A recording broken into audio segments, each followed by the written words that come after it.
Tem uma expressão em inglês que eu acho muito boa e que eu acho que não existe um paralelo em português que tenha o mesmo significado, que é to hold two truths at the same time.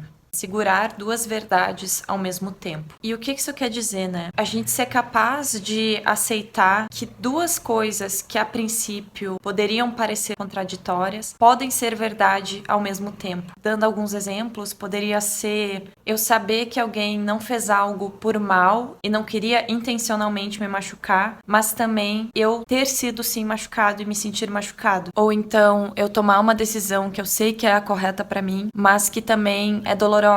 Eu amar alguém profundamente e mesmo assim estar sentindo muita raiva da pessoa. E tantas outras situações em que mais de um sentimento ou mais de uma informação é verdadeira ao mesmo tempo. Eu acho que às vezes quando a gente fala sobre escutar o ponto de vista de outras pessoas, dar espaço, né, para entender as razões de alguém que talvez fez algo que nos prejudicou e tudo mais, existe uma certa resistência porque a gente tem essa ideia de que uma pessoa só está correta, né? Se eu entender o lado da outra pessoa, eu vou perder a minha voz, eu vou perder o meu ponto de vista. Mas justamente a ideia é que a gente perca um pouco essa lógica de ou isso ou aquilo e a gente comece a entender que na grande maioria das situações é isso e aquilo. Sim, a pessoa não queria nos machucar e nos machucou. Tem algumas pessoas que têm uma tendência maior a só perceber a sua verdade e não conseguir entender que as outras pessoas têm outros pontos de vista. Mas também tem algumas pessoas que têm uma tendência a se auto-abandonar mais e tomar a perspectiva do outro como sendo a única verdade. Sendo que não, né? É a gente conseguir perceber que existem outros pontos de vista, mas a gente também não abandonar o nosso. E a nossa experiência dos acontecimentos, né?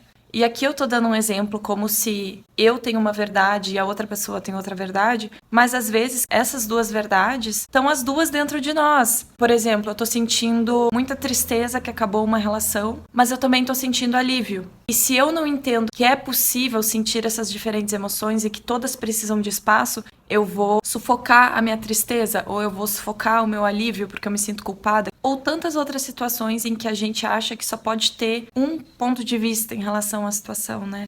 Isso não quer dizer que, então tudo é relativo e a verdade não existe. Existem os fatos, existem algumas verdades objetivas, só que em algumas situações lembrar de dar espaço para tudo que a gente está sentindo. E também dar espaço para a perspectiva de outras pessoas, para diferentes versões de algumas situações. Acho que isso nos ajuda a ampliar a nossa experiência na vida, nas nossas relações e começar a enxergar as coisas mais como elas são. Por mais que a gente gostaria muito que tudo tivesse respostas fáceis e fosse claro, a verdade é que o mundo é muito mais complexo do que isso, né? Eu acho muita beleza nisso, assim, no quanto a vida pode ser também muito mais interessante e menos simplista, assim, do que a gente imagina, né? E quanto mais aberto a gente tá pro mundo, mais ele se revela e mais a gente pode se encantar com ele.